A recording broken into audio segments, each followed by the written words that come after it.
आदेश खांडेकर आणि आपण पाहता अमरावती माझा न्यूज। मित्रांनो, चला तर जाणून घेऊया आजच्या नवीन ताजा घडामोडी। कान्होली येथील भूमिहीन शेतकऱ्यांची सरकारकडे मागणी। 20 वर्षांपासून वाहत असलेल्या ई क्लास जमिनीचा सातबारा द्या। गेल्या 20 वर्षांपासून ई क्लास गट क्रमांक 24 आणि 20 या जमिनीवर कसून आपला उदरनिर्वाह चालवत असलेल्या कान्होली येथील 10 ते 11 भूमिहीन व अपंग शेतकरी कुटुंबांनी आता आपल्या जमिनीच्या हक्कासाठी सरकारकडे सातबारा मिळवण्याची मागणी जोर धरू लागली आहे। या मागणीकडे शासनाने वेळोवेळी दुर्लक्ष केल्याने आता या शेतकऱ्यांनी आमरण उपोषणाचा इशारा दिला आहे। महाराष्ट्र शासनाने भूमिहीन कुटुंबांसाठी दादासाहेब भुसे योजना अंतर्गत अनेकांना ई क्लास जमीन पट्टे दिले आहेत, परंतु कान्होली येथील संतोष वामनराव वानखडे, दादाराव बाबनराव वानखडे, प्रतिभा सुमेश दामले, दुर्योधन प्रल्हादराव वानखडे, रंजना गोवर्धन वानखडे, वासुदेव दौलतराव पारिसे, अजय गोवर्धन वानखडे, गजानन दौलत पारिसे, माणिक भिकाजी चव्हाण, रेणुका वादाराव मनोहरे, संदीप दादाराव मनोहरे यांच्यासारख्या कुटुंबांना अद्यापही शासकीय सातबारा मिळालेला नाही। या शेतकऱ्यांनी स्वतःच्या मेहनतीने ही जमीन अनेक वर्ष कसली असून त्या जमिनीवर त्यांचा जगण्याचा आधार आहे, मात्र सातबारा नसल्याने त्यांना शासकीय योजनांचा लाभ मिळत नाही, बँक कर्ज किंवा अन्य आर्थिक सहाय्य देखील शक्य होत नाही। शासन दरबारी पाठपुरावा व्यर्थ। या शेतकऱ्यांनी जिल्हा प्रशासन, तहसील कार्यालय आणि महसूल विभागाकडे वेळोवेळी निवेदने देऊन सातबारा मिळवण्यासाठी प्रयत्न केले, मात्र अद्यापही कोणतीही ठोस कारवाई न झाल्याने त्यांच्यात नाराजीचे वातावरण आहे। यामुळे आता या भूमिहीन शेतकऱ्यांनी लवकरच आमरण उपोषण करण्याचा निर्णय घेतला आहे। नमस्कार, मी आदेश खांडेकर आणि आपण पाहता अमरावती माझा न्यूज। मित्रांनो, महाराष्ट्रामध्ये भूमिहीन लोकांसाठी अनेक उपाययोजना काढण्यात येतात। कशासाठी? तर भूमिहीन लोकांना क्लास जमीन पट्टे वाटप करून त्यांचा उदरनिर्वाह करण्यासाठी काहीतरी तोडगा म्हणून अशा ह्या उपाययोजना काढण्यात येतात। मात्र दर्यापूर तालुक्यातील कान्होली या छोट्याशा गावामध्ये ई क्लास जमीन पट्टा 20 वर्षापासून वाहत असलेल्या 11 ते 13 कुटुंबाचा उदरनिर्वाह या शेतीवर अवलंबून आहे। जी आपलं नाव? रेणुका दादाराव मनोहरे। कुठं आहे आपलं वावर? कुठे आहे आपलं? किती एकर आहे? 4 एकर। 4 एकर। किती वर्षापासून वाहत? 20 वर्ष। 20 वर्ष। आतापर्यंत आजोबाच्या नावावर काही झालंच नाही? नाही ना, झालंच नाही ना। तुमच्या नावावर? कायच आता बुड्याच्याच नाव नाही झालं तर आमच्या काय? पटवारी येते तर पटवारी काही सांगितलं की नाही? पटवारी त्या पोरांना सांगतो मिळाली बाई, मला काय सांगता येते का? पण आजी सोबत बोलला, एक मावशी आहेत, मावशी सुद्धा आपल्या सोबत आहेत। काय मावशी आपलं नाव? रंजना गोवर्धन वानखडे। किती काढलं तुम्ही वावर? 2 एकर। किती वर्षापासून? 20 वर्षापासून। तुम्हाला आतापर्यंत तुम्ही कोण्या कार्यालयात गेल्या होत्या, काय सांगू शकता? तहसीलदाराले सर्वच इकडे साहेबाले सगळेले दिले आणि कागद, पण एकाच उत्तर नाही भेटलं आजपर्यंत।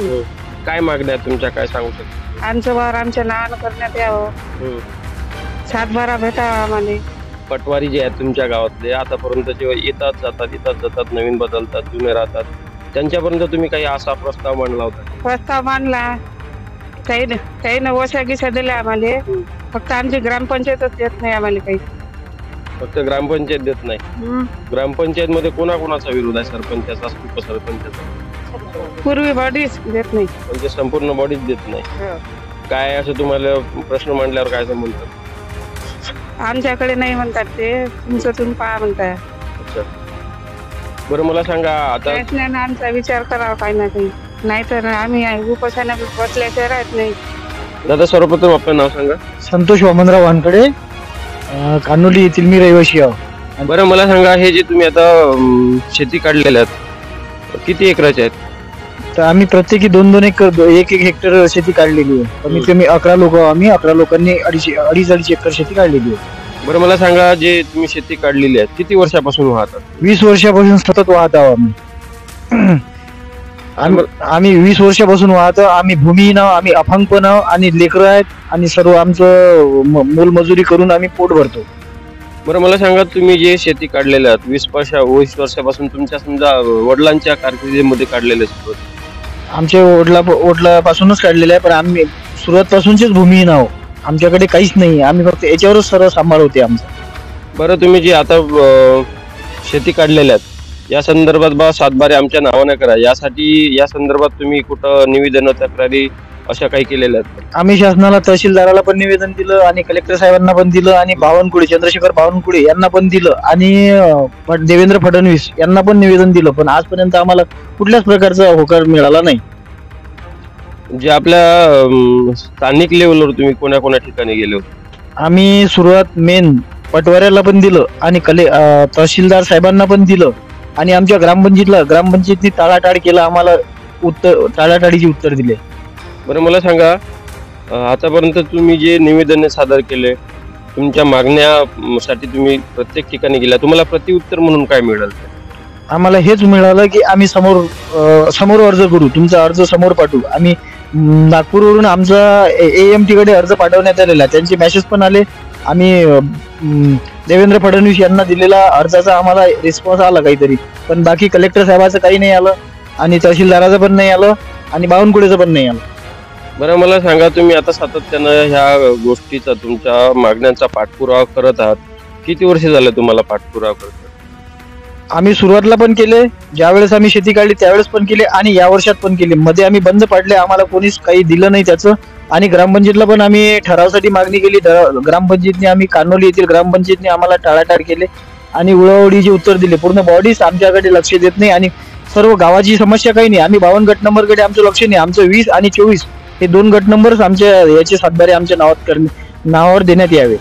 एकंदरीत किती असे कुटुंब आहेत की त्यांनी आपला उदरनिर्वाह या E-क्लास पट्ट्यामध्ये काढत असतात? आम्ही 11 कुटुंब भूमिहीन आहो आणि आम्ही मोलमजुरी करून आणि आम्ही दिव्यांग पण आहो. आमच्याकडे दुसरी कुठली व्यवस्था नाही. आम्ही लेकरं शिकू, काय करू, आम्हाला दुसरा व्यवसाय नाहीये.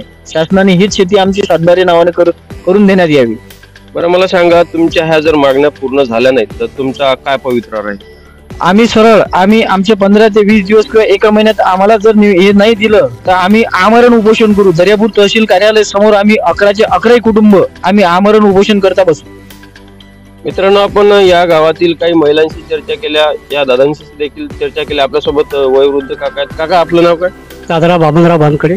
काय मला काय सांगू शकता तुम्ही, किती एकर तुमची शेती आहे? माझी एक शेती आहे, 2 एकर आहे. कुटुंबामध्ये किती लोक आहेत? कुटुंबामध्ये चार व्यक्ती आम्ही कुटुंबामध्ये. आणि सतत मी 2001 पासून शेती काढलेली आहे आणि तसेच तहसीलदारांनी निवेदन दिलेले आहे, त्यानंतर जिल्हा अधिकाऱ्याला निवेदन दिलेलं आहे, बावनकुळे साहेबांना पण निवेदन दिलेलं आहे, त्याच्यानंतर नागपूरला फडणवीस साहेबांना पण निवेदन दिलेलं आहे. फडणवीस साहेबांना फक्त एवढेच आले, आम्हाला मेसेज आलेला आहे. त्या मेसेजवर आता पुढे काय करतात काय नाही हे आम्हाला काही माहीत नाही आहे.